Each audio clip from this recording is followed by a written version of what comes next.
ઉપસ્થિત પ્રદેશ સંગઠન મંત્રી શ્રી મનોજ સરટિયા સાહેબ, ઈસુદાન ગઢવી સાહેબ, છોટાઉદેપુર જિલ્લાના પ્રમુખ શ્રી રાધિકાબેન રાઠવા, મારી સાથી સંઘર્ષના સાથી એવા અને મારા બેન સમાન એવા વર્ષાબેન, તેમજ તાલુકા જિલ્લા પંચાયતના ચૂંટાયેલા પ્રતિનિધિઓ, પાર્ટીના તમામ આગેવાનો, વડીલો, યુવાઓ, માતા બહેનો, ખૂબ મોટી સંખ્યામાં તમારો ખેતીનો કિંમતી સમય કાઢીને તમે અહીંયા બહુ મોટી સંખ્યામાં ઉપસ્થિત રહ્યા છો, ત્યારે તમારો બધાનો અમે ખૂબ ખૂબ આભાર માનીએ છીએ.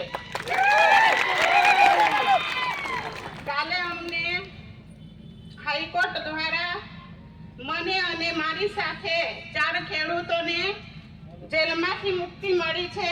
નામદાર હાઈકોર્ટનો અમે આભાર માનીએ છીએ. અને ધારાસભ્ય ચૈતર વસાવા વન વિભાગના કેસમાં અમને સજા કરવામાં આવી હતી. આ સજા ભાજપ સરકારે ખોટી રીતે અમને જેલમાં ફસાવ્યા છે, પણ એનો જવાબ 2027માં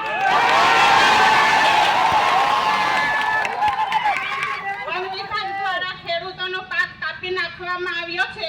ખેડૂતોને ન્યાય અપાવવાના બદલે આ ખોટી સરકારે એમને સજા ભોગવી છે, પણ એનો જવાબ પણ આપણી જનતા આપવા માટે તૈયાર છે.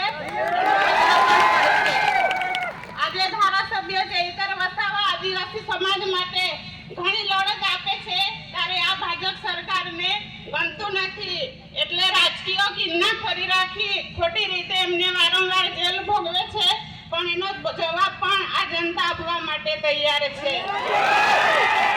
અમને 2027માં જ્યારે આ કેસ થયો હતો ત્યારે અમને સેન્સમ કોર્ટ દ્વારા અમને જામીન મળ્યા હતા, પરંતુ અમારી તારીખ અમે દર મહિને ભરતા હતા. મહિનામાં અમને 2 તારીખ પાડવામાં આવી.